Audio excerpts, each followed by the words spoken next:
Morning to all of you. मैं Bharat Madhav ITI group Satna से आप सभी के लिए WCS की क्लास लाई हूँ और अभी हमारा चैप्टर चल रहा है मटेरियल साइंस, जो कि साइंस का फर्स्ट चैप्टर है। और कल हमारा धातु में लौह धातु कंप्लीट हुआ था। आज हम अलौह धातु नया टॉपिक स्टार्ट करने जा रहे हैं।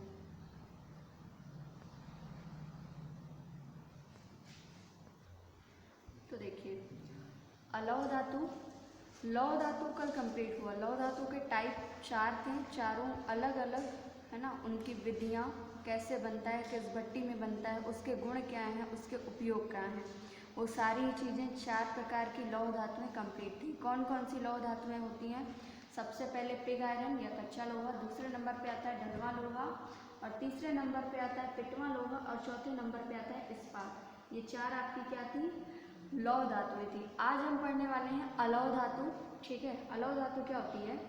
जिन धातुओं में लोहे का अंश नहीं होता या बहुत ही कम होता है, ना के बराबर, वही होती हैं अलौह। अलौह मतलब बिना लोहे के। ठीक है, मिश्रण तो रहेगा ये भी, लेकिन क्या होगा, ये इसमें लौह का मिश्रण बिल्कुल भी नहीं, लौह धातु बिल्कुल भी नहीं पाई जाएगी, अलौह धातु कहलाती है। तो एक लाइन की डेफिनेशन क्या लिख सकते हैं? जिन धातुओं में लोहे की मात्रा बिल्कुल नहीं होती या अंश बिल्कुल नहीं होता, वही आपका अलौह धातु कहलाती है। ठीक है, यही एक लाइन की आपकी परिभाषा बन जाएगी। जिन धातुओं में लोहे का अंश नहीं होता, वह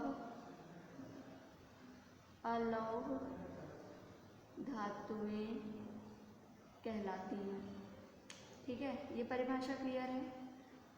इस परिभाषा से क्लियर हो रहा है कि ये अलौह धातु कहलाएंगी। ठीक है, अलौह धातुएं शुद्ध अवस्था में बहुत ही नर्म होती हैं। ठीक है, लिख सकते हैं ये शुद्ध अवस्था में क्या होती हैं? नर्म होती हैं, बहुत ही नर्म होती हैं, नर्म होती हैं। ठीक है, होती हैं, जिससे इनका उपयोग कुछ ही कार्यों तक सीमित रहता है। मतलब इनका उपयोग सभी जगह नहीं आप कर सकते हैं, कुछ ही कार्यों में जहाँ पे नर्म धातुओं की आवश्यकता होगी वहीं पे इसका उपयोग किया जाएगा। इनके उपयोग के आधार पर धातुओं के रूप में अलॉय धातुओं में होता है। ठीक है, इनका उपयोग किसमें होगा? नॉन फेरस अलॉयज में।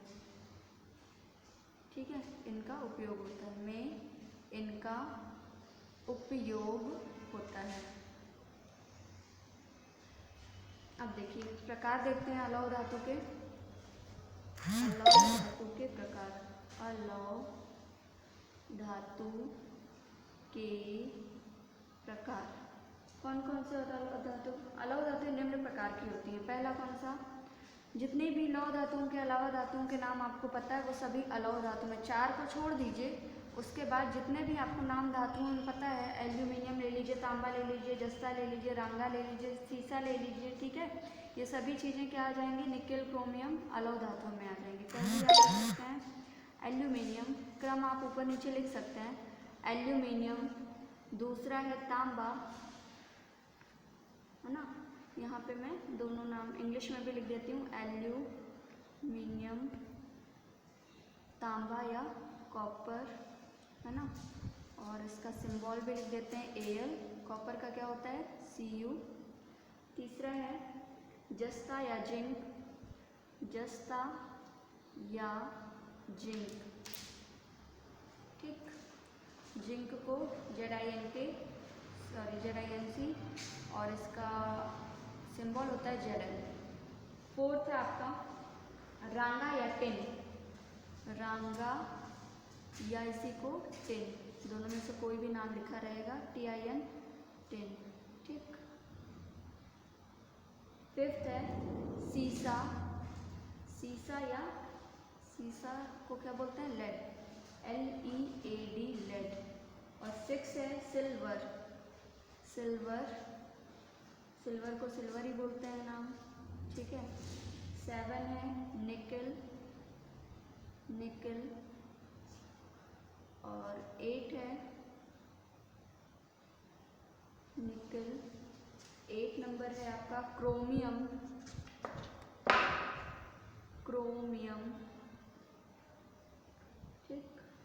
नेक्स्ट है आपका क्रोमियम के बाद में 9 नंबर है टंगस्टन। टंगस्टन टंगस्टन टंगस्टन, ठीक है। नेक्स्ट है आपका 10 नंबर एंटीमनी। एंटीमनी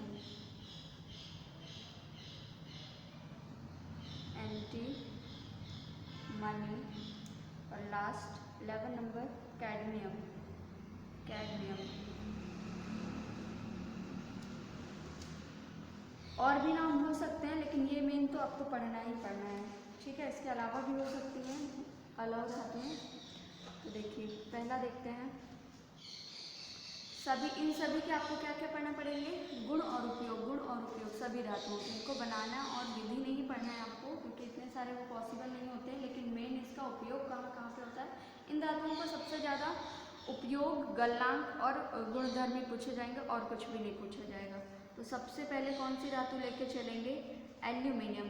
जो जो टॉपिक इसमें मोस्ट है उसको मैं पॉइंट बाय पॉइंट बता देती हूँ। एल्यूमिनियम में क्या क्या पढ़ना है, एल्यूमिनियम एल्यूमिनियम, ठीक। एल्यूमिनियम कहाँ से प्राप्त होता है, तो इसके अयस्क बॉक्साइट। बॉक्साइट से इसका मुख्य अयस्क होता है एल्यूमिनियम का, ठीक है। तो एल्यूमिनियम का मुख्य अयस्क बॉक्साइट से एल्यूमिनियम की प्राप्ति होती है और जो कि एल्यूमिनियम ऑक्साइड के रूप में प्राप्त होता है, ठीक है। एल्यूमिनियम की प्राप्ति उसके अयस्क से की जाती है। एल्यूमिनियम की प्राप्ति किससे की जाती है, बॉक्साइट। बॉक्साइट बॉक्साइट अयस्क क्या है, ये इसका मुख्य अयस्क है, ठीक है। प्राप्ति की जाती है जो कि एल्यूमिनियम ऑक्साइड के रूप में प्राप्त होता है। फिर इसके गुण में पहला पॉइंट लिखवा देते हैं, एल्यूमिनियम चांदी सी चमक तथा नीली झलक लिए सफ़ेद धातु होती है, ठीक है। ये क्या होती है, इसकी चमक कैसी होती है, चांदी के समान चमक लेकिन सफ़ेद धातु होती है, सफ़ेद धातु। दूसरा पॉइंट है इसका गलनांक। एल्यूमिनियम का गलनांक कितना होता है, तो बोलेंगे 660 डिग्री सेल्सियस, ठीक है। एल्यूमिनियम का गलनांक कितना है, 660 डिग्री सेल्सियस। थर्ड पॉइंट है यह एक हल्की धातु है, ठीक है। एल्यूमिनियम का नाम हल्की धातुओं में गिना जाता है, ठीक। तो यह एक हल्की धातु है, हल्की धातु है, ठीक। ये भी पॉइंट क्लियर है, हल्की धातु है। इसका आपेक्षिक घनत्व होता है 2.7। आपेक्षिक घनत्व, ये पॉइंट पढ़िए या नहीं, आपेक्षिक घनत्व क्योंकि अलग से चैप्टर ही है तो ये पॉइंट मैं अभी नहीं लिखवाऊंगी सभी धातुओं में, ठीक है। फिर एल्यूमिनियम सामान्यतया 98 से 99% तक शुद्ध होता है, ठीक है। यह 98 से 99% तक शुद्ध होता है, शुद्ध होता है। शेष मात्रा में क्या क्या मिला रहेगा, तांबा तथा सिलिकॉन। मतलब 98 से 99, 100% अपन मान के चलते हैं तो बाकी बचा क्या, 2 से 1%, 1 से 2% की जो अशुद्धि रहेगी, ठीक है, वो किसका मिश्रण रहेगा, तांबे या सिलिकॉन का। फिफ्थ नंबर है आपका, सामान्य तापमान पर हवा का प्रभाव एल्यूमिनियम पर नहीं होता है, ठीक है। फिर अगला पॉइंट है, एल्यूमिनियम पर शुद्ध पानी का भी कोई प्रभाव नहीं पड़ता है, मतलब उसके कलर वगैरह में कोई इफेक्ट नहीं आता है, ठीक है। फिर एल्यूमिनियम तन्य और आघातवर्ध होता है, ये पॉइंट भी मोस्ट है। एल्यूमिनियम तन्य होता है, तन्यता का गुण होता है इसमें, तन्य तथा आघातवर्ध होता है, आघातवर्ध होता है। तन्य होता है इसीलिए इसे तारों के रूप में खींचा जा सकता है, ठीक है। अगला, इसकी तनन सामर्थ्य अधिक होती है तथा विद्युत और ऊष्मा का अच्छा चालक होता है। कौन, एल्यूमिनियम विद्युत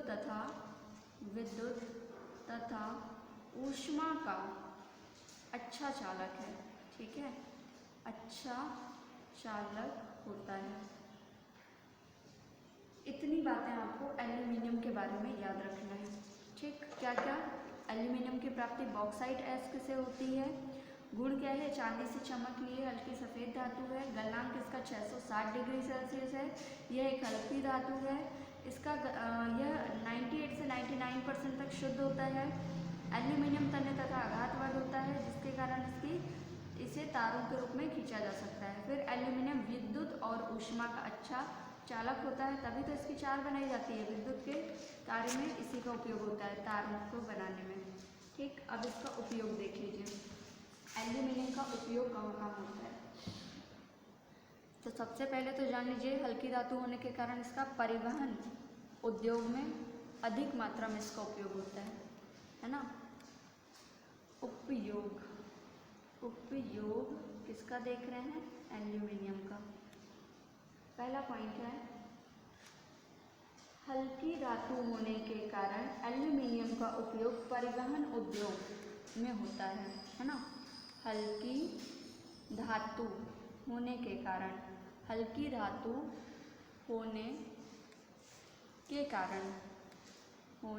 कारण इसका उपयोग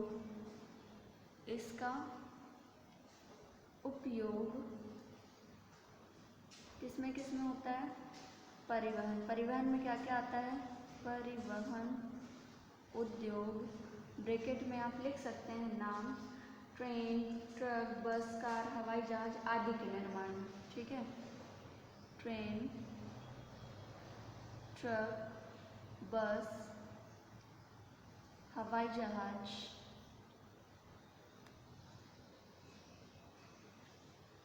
आदि में होता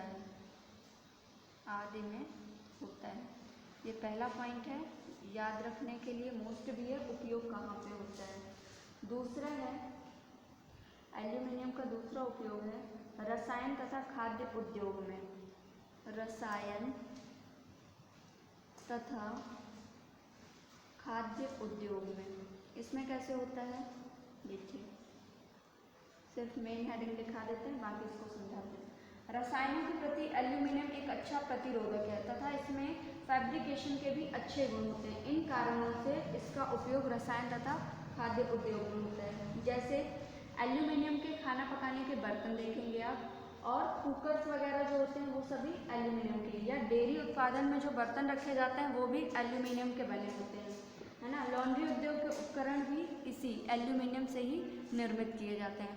तो रसायन और खाद्य उद्योग में इस तरह से इसका उपयोग किया जाता है। फिर तीसरा है वैद्युत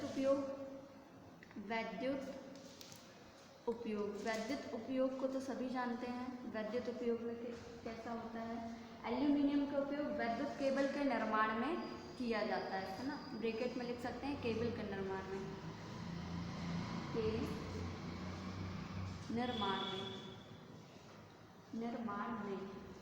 फैक्ट्रियों के आसपास विद्युत वितरण के लिए एल्यूमिनियम के बस बारों का भी प्रयोग किया जाता है। विद्युत में ही, विद्युत उद्योग में आएगा। उच्च गति वाले टरबाइन जनरेटर में भी एल्यूमिनियम कंडक्टर्स का प्रयोग किया जाता है। ये हो गया आपके विद्युत उपयोग में। चौथा पॉइंट है आपका धातु कर्म उद्योग में। धातु कर्म उद्योग में, ठीक है। धातु कर्म उद्योग में कैसे होता है, इस्पात के उत्पादन में, यानी कि स्टील के उत्पादन में एल्यूमिनियम का उपयोग अपचयन पदार्थ के रूप में किया जाता है। इसका उपयोग धातु कर्म उद्योग में अलॉइंग धातु के रूप में भी किया जाता है। ये हो गया आपका धातु कर्म उद्योग में। मेन पॉइंट 1, 2, 3 आप अच्छे से पढ़ लीजिएगा। दूसरी ही धातु पे आ जाते हैं, किसमें, तांबे पे। दूसरी धातु आपकी क्या थी, तांबा या कॉपर। तांबा, ठीक है, इसको देखेंगे, तांबा या कॉपर। तांबे के सबसे पहले अयस्क जान लीजिए। पहले तो इसके अयस्क जानिए कौन कौन से होते हैं अयस्क। तो कॉपर ग्लास, क्यूप्राइट, इसी को कहते हैं लाल तांबा, है ना। Cuprite,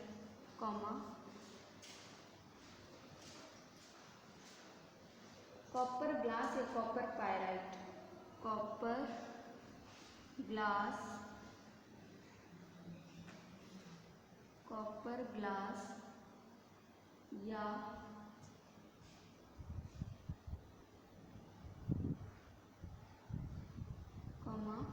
copper pyrite, copper pyrite, है ना।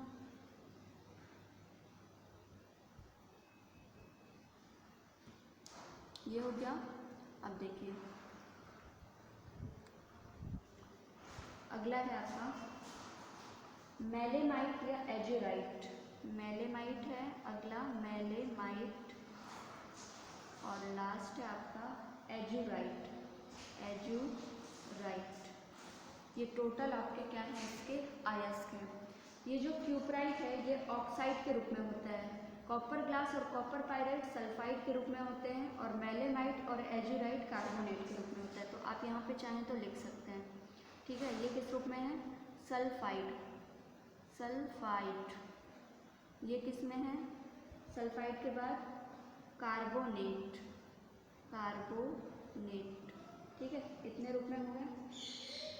तो ये मेन मुख्य अयस्क हैं, बाकी इसके अलावा भी और भी होते हैं, पर वो सब चीज़ें आपको नहीं लिखनी है, इतनी ही चीज़ें आपको लिखना है, ठीक है। अगला देखिए इसके गुणधर्म में आ जाते हैं। इन अयस्कों से तांबे की प्राप्ति होती है। गुणधर्म, गुणधर्म, गुणधर्म में 3 से 4 पॉइंट देखेंगे। तांबा लाल भूरे रंग की नर्म धातु है। पहला पॉइंट तो आप उसका कलर बता दीजिए। तांबा लाल या भूरे रंग की नर्म धातु है, भूरे रंग की नर्म धातु है, नर्म धातु है। पहला पॉइंट क्लियर। दूसरा, इसका गलनांक कितना होता है, 1083। इसका गलनांक, इसका गलनांक कितना होता है, 1083 डिग्री सेल्सियस। जिस तरह से आपको बोलने में आसानी हो 1083 होगा तो इसका गलनांक इतने डिग्री सेल्सियस होता है, ठीक है, क्योंकि ये पूछे जाते हैं एग्जाम में। यह विद्युत तथा ऊष्मा का सुचालक है। जैसे एल्यूमिनियम विद्युत और ऊष्मा का सुचालक है, उसी प्रकार ये भी, इसके भी तार बनाए जाते हैं। तो यह विद्युत और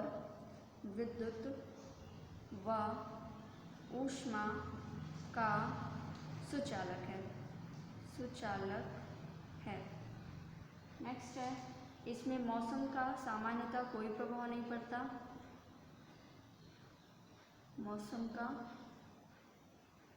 मौसम परिवर्तन से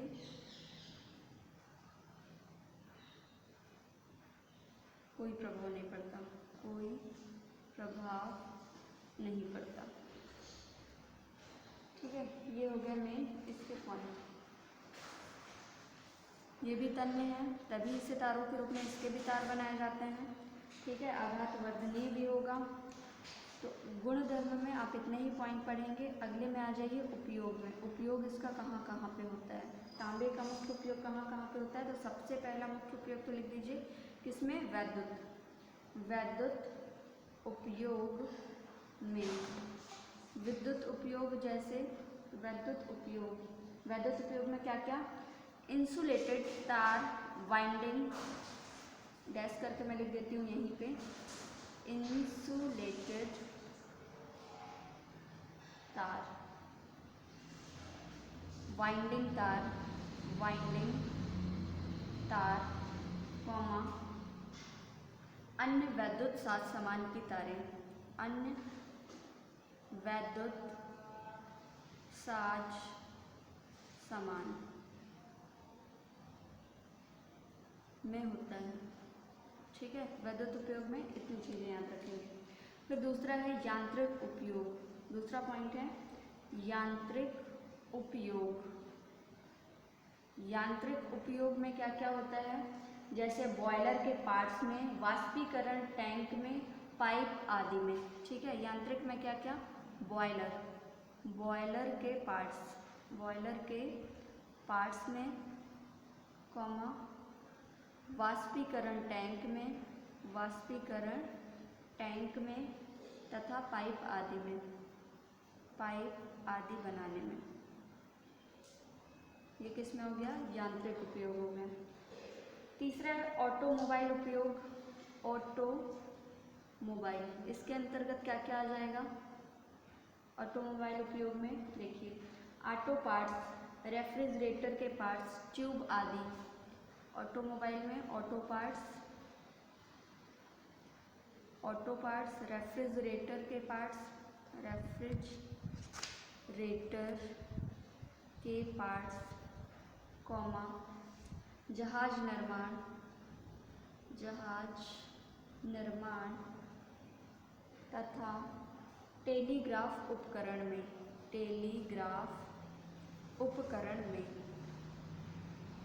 ठीक है। ये हो गया किसके, ऑटोमोबाइल उपयोग में। ऑटोमोबाइल उपयोग के अंतर्गत इतनी चीज़ें आएंगी। ये दूसरा आपका तांबे का गुण, अयस्क और उपयोग कंप्लीट है दूसरी धातु का। तीसरी धातु आपकी कौन सी है, जस्ता या जिंक। जस्ता या जिंक, ये दोनों ही एक ही नाम है। 21 मिनट का हो गया है। जस्ता या जिंक देखिए, अयस्क सबसे पहले देखेंगे। इसके अयस्क कौन कौन से हैं, अयस्क देखेंगे। जस्ते के मुख्य अयस्क सभी में देख लेंगे। जिंकाइट सबसे पहला है, क्या, जिंकाइट।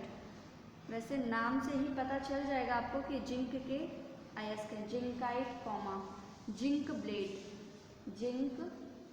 ब्लेंड, कॉमा, कैलेमाइन, और चौथा है फ्रैंकीनाइट। ठीक है, ये चार ये किसके, जस्ते के मुख्य अयस्क हैं। तो स्रोत में देखेंगे, कहीं कहीं किसी धातु के स्रोत भी पूछता है, तो जिंक कहाँ कहाँ मिलता है आपको। जिंक के मुख्य खदानें जो हैं या खाने हैं वो राजस्थान में है, हजारीबाग बिहार में है, दतिया तथा ग्वालियर में। ठीक है, स्रोत में मैं 2-3 नाम लिख देती हूँ यहाँ पे जस्ते के लिए, जो कि एग्जाम में पूछे जाते हैं, वही करा रहे हैं, सभी के नहीं करा रहे हैं। ठीक है, इसके अयस्क उदयपुर के जवाहर खानों, है ना, उदयपुर की जवाहर खानों, कॉमा, हजारीबाग, दतिया या ग्वालियर, इतनी जगह पे इसके क्या है, मुख्य स्रोत हैं। ठीक है, तो जस्ता या जिंक के अयस्क और स्रोत कंप्लीट है। अब देखते हैं आगे देखिए,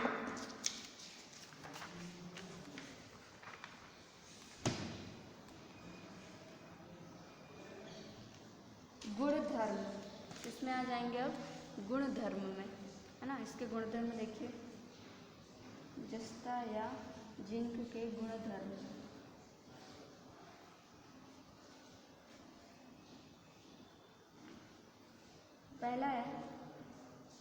पहला पॉइंट है आपका गुणधर्म में,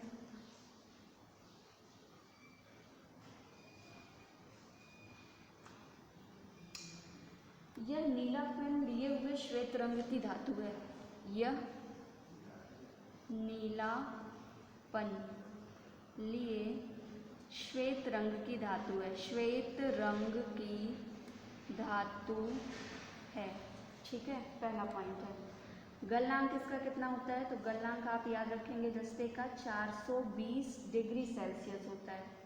तीसरा पॉइंट है, साधारण तापमान पर यह भंगुर होता है। साधारण तापमान पर क्या होता है, भंगुर होता है। चौथा पॉइंट है, ऊष्मा एवं विद्युत का अच्छा चालक है। यह भी ऊष्मा, विद्युत व ऊष्मा का अच्छा चालक है।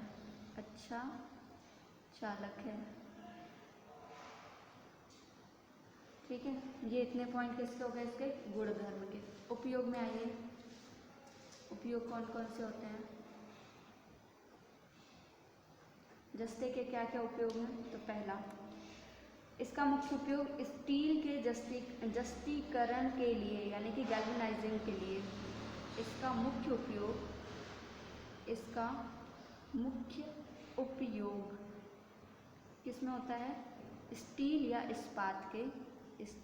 इस्पात के गैल्वेनाइजिंग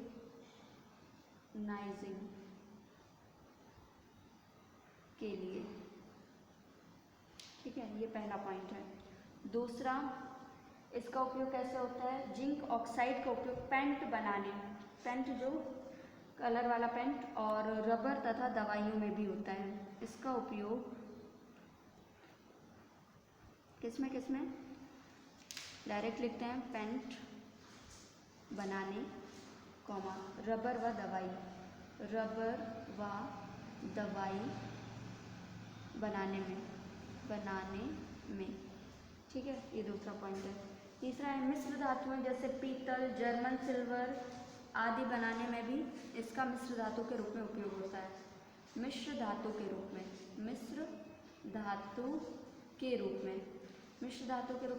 किस में होता है?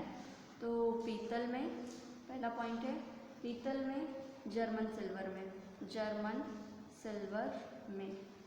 ठीक है, और बस 3 ही पॉइंट इसके मुख्य हैं, तो यही याद रखना है। अगला है रांगा या टिन। चौथी मुख्य धातु है आपकी अलौह धातु में रांगा, या इसी को क्या बोलते हैं? टिन। रांगा या टिन। अयस्क देखेंगे इसका कौन सा होता है? रांगा या टिन का अयस्क होता है पहला टिन स्टोन, या इसी को बोलते हैं कैसिटेराइट।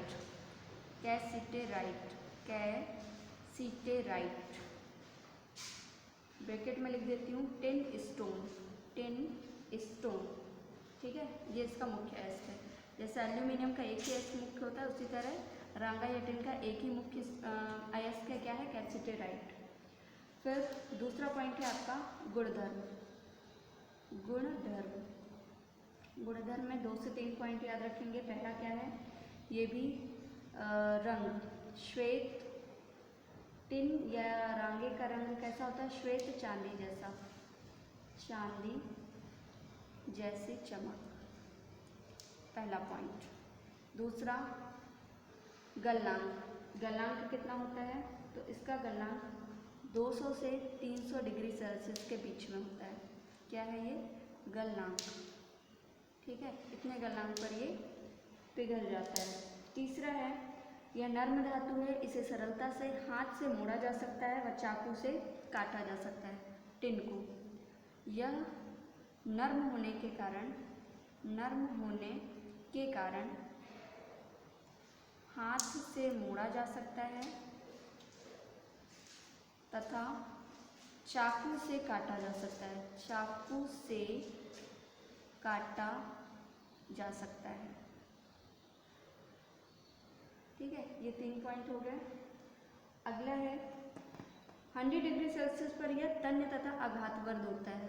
कितने डिग्री सेल्सियस पर? 4th number. 100 डिग्री सेल्सियस पर ये क्या हो जाता है? तन्य होता है। यह तन्य हो जाता है, जिससे इसे तारों के रूप में खींचा जा सकता है। आघातवर्ध हो जाता है। ठीक है, जब ये तन्य हो जाएगा तो इसे तारों व चादरों के रूप में परिवर्तित किया जा सकता है। ये 4 आपके गुणधर्म हो गए टिन या रांगा के। 5वां है, चलिए, तो रांगा या टिन के गुणधर्म तक आप लोगों ने इसमें देख लिया है। नेक्स्ट पार्ट से मैं इसके उपयोग और आगे की धातुओं के बारे में बताती हूँ। ठीक है, तो नेक्स्ट पार्ट अपन देखेंगे आगे की धातुओं को।